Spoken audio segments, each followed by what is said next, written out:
want you to join me back in time to this very moment, exactly 2 weeks ago.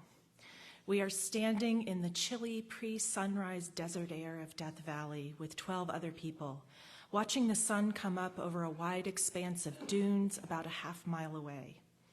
For the better part of the previous week, we've traveled together over miles and miles of desert, climbing up and down rocky hills and going barefoot in sandy dunes, driving in the early darkness on steep, unpaved roads with drop-off on one side and a wall of stone on the other.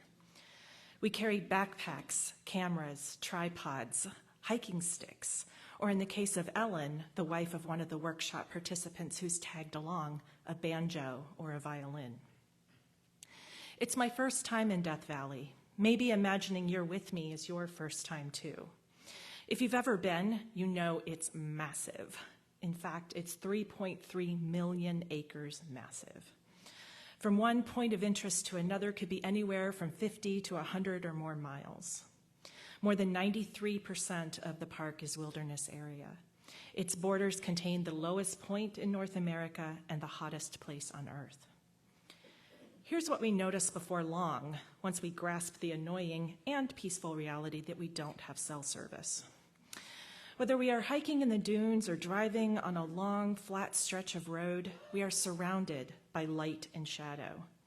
The January-winter landscape is every shade of brown that you can imagine, with touches of black and white capped off by the bluest sky that you've ever seen. What might be initially experienced as a visually monotonous stretch of land evolves as we slow down and look around and pay attention. The palette is so neutral, there's nothing to distract from all that play of light and shadow. The contrast is sometimes harsh, sometimes soft. And there are layers everywhere. The sweeping and rippling sand, the jagged stones, the crests and ridges that catch the light as it moves across the land.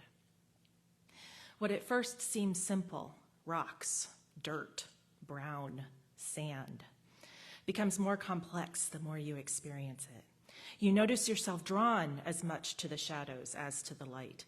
You marvel at the way that light goes from blinding to rosy to blue to black, and the sky is saturated with brilliant stars. For the first time in a while, you feel like you can breathe. And you realize that the desert is working on you.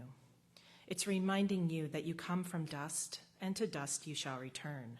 You're the dust under your feet and stardust all at the same time.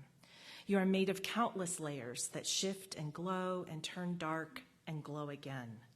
You are light and shadow, and there is beauty in both. By spending so much time that much closer to the core of the earth and surrounded by nothing but wild land, you appreciate this wisdom from Carl Jung, who said, "In all chaos, there is a cosmos. In all disorder, a secret order." You recognize the chaos inside you as a necessary disturbance, one you can fight or one you can channel into creativity and magic, integrated into the grand and beautiful cosmos that is you. It transcends and includes. It makes you whole, and it reminds you that, in fact, all is well.